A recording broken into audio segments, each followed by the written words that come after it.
Hello, welcome to my YouTube channel. तर आज आहे आमच्याकडे श्रावणी बैलपोळा. श्रावणी बैलपोळा म्हटलं की आम्ही सर्व गाया धुवून काढतो. ह्या बघा आमच्या पुढे ह्या सर्व गाया आम्ही साबण लावून धुतलेल्या आहेत. त्यानंतर त्यांना घेरूनही रंगवलेलं आहे. ह्या सर्व मोठ्या गाया आहेत, तर खालच्या गोठ्यामध्ये छोट्या गाया आणि छोट्या गाया आणि 4 ते 5 आमच्याकडे शेळ्या पण आहेत. तर ह्या छोट्या गाया आहेत. छोट्या गायांना पण कलर दिलेला आहे आणि शेळ्या पण दाखवणार आहेत मी तुम्हाला. तर ह्या आहे इकडं कोपऱ्यामध्ये आमच्या शेळ्या. 2 मोठ्या शेळ्या आणि 2 छोट्या शेळ्या. कोपऱ्यामध्ये दुधाचं मशीन पण आहे आणि छोटीशी आम्ही वरती जाळ्या ठेवण्यासाठी केलं आहे. तर ही आमची अशा ह्या गाया. त्यानंतर ही गायांची गव्हाण, यामध्ये आम्ही गायांना चारा टाकतो. आता त्यांनी सर्व चारा संपवलेला आहे. ही पाण्याची गव्हाण, ओपन गोठा आहे त्यामुळे ह्या गव्हाणीत आम्ही पाणी ठेवतो. आणि हे कोपऱ्यामध्ये छोटंसं कोंबड्यांसाठी खुरडं आहे. त्यानंतर आता आम्ही गायांना सजवणार आहेत. तर गायांना केशऱ्या आणलेल्या आहे, त्याला चवर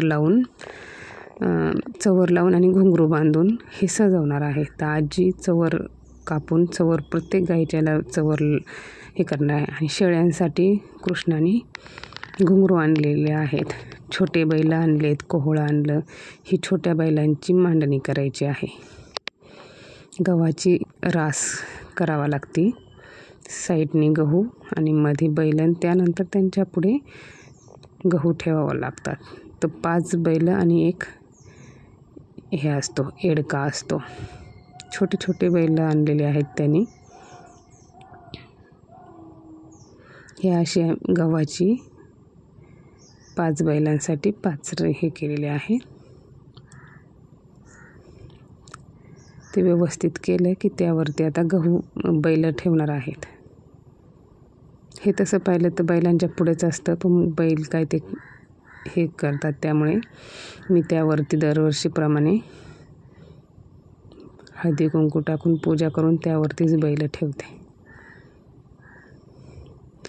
हा साईडचा एक एडका आहे, ज्याला फर्स्ट टाईम कुंकू लावलं.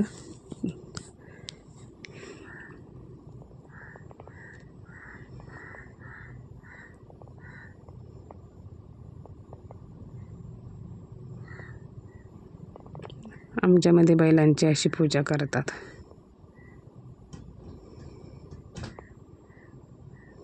आता मी तुम्हाला देवघर दाखवते पूर्णपणे टप्प्याटप्प्याने. काचेचे कासव आहे, त्यानंतर हे देवघर, माऊलींचा फोटो, वरती विठ्ठलरायाचा फोटो,